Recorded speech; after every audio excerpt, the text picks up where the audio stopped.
సిమ్లో ఉంచి ఫ్రై చేసుకుందాం. కరిగించిన బెల్లం కూడా యాడ్ చేద్దాం. నమస్తే, నేను మల్లేశ్వరి. ఎస్ఎంజే కుకరీ బ్లాగ్స్కు స్వాగతం. అందరికీ శ్రావణ శుక్రవారం శుభాకాంక్షలు. ఆ అమ్మవారి చల్లని చూపు మనందరిపై ఉండాలని మనస్ఫూర్తిగా కోరుకుంటున్నాను. పెసరపప్పు హల్వా ప్రిపేర్ చేసుకుందాం. చూడండి, మీకు యూస్ఫుల్ రెసిపీ అని మీకు అనిపిస్తే మాత్రం ఒక లైక్ చేయండి. మీరు చేసే ఒక లైక్ వల్ల వీడియో ఎక్కువ మందికి రీచ్ అవుతుంది. పెసరపప్పు 1 కప్పు, ఇంచుమించుగా 50 గ్రామ్స్ ఉంటుంది. 2 టైమ్స్ క్లీన్ చేసి వాటర్ యాడ్ చేసుకుని 3 అవర్స్ సోక్ చేసుకోవాలి. పెసరపప్పు చూద్దాము. 3 అవర్స్ తర్వాత మన పెసరపప్పు చక్కగా నానిపోయాయి. నీళ్ళు వంపేసి గ్రైండ్ చేసుకుందాం. మరీ పేస్ట్లాగా కాకుండా కొంచెం పెసరపప్పు ఇలా మనకి ఇలా క్రష్గా ఉన్నట్టుగా ఉంటే టేస్ట్ బాగుంటుంది కుక్ అయిన తర్వాత. పెసరపప్పు తీసుకున్న కప్పుతోటే పంచదార కానీ బెల్లం కానీ తీసుకోవచ్చు. 1 కప్పు బెల్లం తీసుకున్నాను. ఈ కప్పుతోటే 1 కప్పు వాటర్ యాడ్ చేస్తున్నాను. కరిగిన తర్వాత ఒక 2 మినిట్స్ ఉంచి స్టవ్ ఆఫ్ చేసుకోవచ్చు. కుంకుమ పువ్వు అవైలబుల్గా ఉందని పాలల్లో నానబెట్టాను.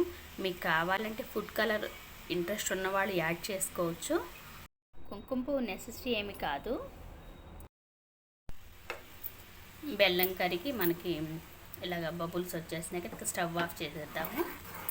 నేను తీసుకున్న బెల్లంలో డస్ట్ పార్టికల్స్ ఏమీ లేవని స్ట్రైన్ చేయట్లేదు. మీరు బెల్లం కరిగిన తర్వాత వడపోసుకోండి.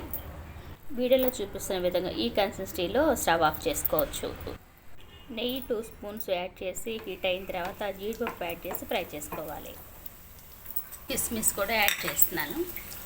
ఒక ప్లేట్లోకి తీసేసుకున్నాను. ఈ గీలోనే 1 or 2 స్పూన్స్ ఉప్మా రవ్వ యాడ్ చేసుకుని సిమ్లో ఉంచి ఫ్రై చేసుకుందాం.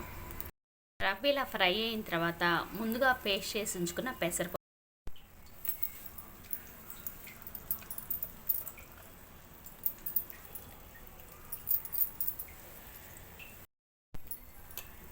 ఫ్లేమ్ సిమ్లో ఉంచేసి పెసరపప్పు పచ్చివాసన పోయేంత వరకు ఫ్రై చేసుకోవాలి. పెసరపప్పు హల్వాకి నెయ్యి ఎక్కువగానే పడుతుంది, వేసుకుంటేనే టేస్ట్గా ఉంటుంది. 2 స్పూన్స్ నెయ్యి యాడ్ చేస్తున్నాను. 4 మినిట్స్ తర్వాత ఇంకొక 2 స్పూన్స్ నెయ్యి యాడ్ చేసి ఫ్రై చేసుకోవాలి.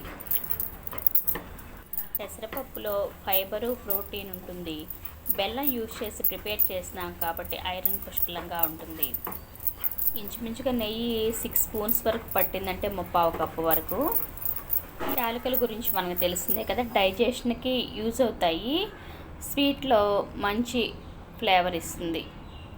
యాలకులు యాడ్ చేయడం వల్ల 1 స్పూన్ యాలకుల పొడి బాగా మిక్స్ చేసేసి ముందుగా నానబెట్టి ఉంచుకున్న కుంకుమ పువ్వు పాలు యాడ్ చేద్దాం. బాగా మిక్స్ చేసేసి ముందుగా కరిగించి ఉంచిన బెల్లం సిరప్ యాడ్ చేద్దాం. ఆల్రెడీ మనకి పెసరపప్పు ఫ్రై అయిపోయింది కాబట్టి 2 మినిట్స్లోనే ఈ బెల్లం సిరప్ పెసరపప్పుతోటి మిక్స్ అవుతుంది. మనకు చూస్తుంటే సాఫ్ట్ అండ్ షైనీ స్ట్రక్చర్ వస్తుంది. ఆ టైంలో స్టవ్ ఆఫ్ చేసుకోవచ్చు. పెసరపప్పు పచ్చివాసన లేకుండా కొంచెం పేషెన్స్ తోటి 6 to 8 మినిట్స్ సిమ్లోనే ఫ్రై చేసుకోవాలి. అప్పుడే టేస్ట్ బాగుంటుంది. వీడియోలో చూపిస్తున్న విధంగా ఈ పెసరపప్పు హల్వాని కొంచెం తీసుకుని చూసినప్పుడు వండ కట్టడానికి వీలుగా రావాలి. అప్పుడు ముందుగా ఫ్రై చేసి ఉంచుకున్న డ్రై ఫ్రూట్స్ యాడ్ చేసుకోవాలి. సర్వ్ చేసుకునే ముందు కొంచెం గీ యాడ్ చేసి సర్వ్ చేసుకోవచ్చు. ఈ శ్రావణ మాసంలో పెసరపప్పు హల్వా మీరు కూడా ప్రిపేర్ చేసి మీకు ఎలా వచ్చిందో కామెంట్ ద్వారా తెలియచేయండి. ఇంకా మీకు తెలిసిన ఈ స్వీట్ రెసిపీ తయారీ విధానంలో టిప్స్ తప్పకుండా షేర్ చేయండి.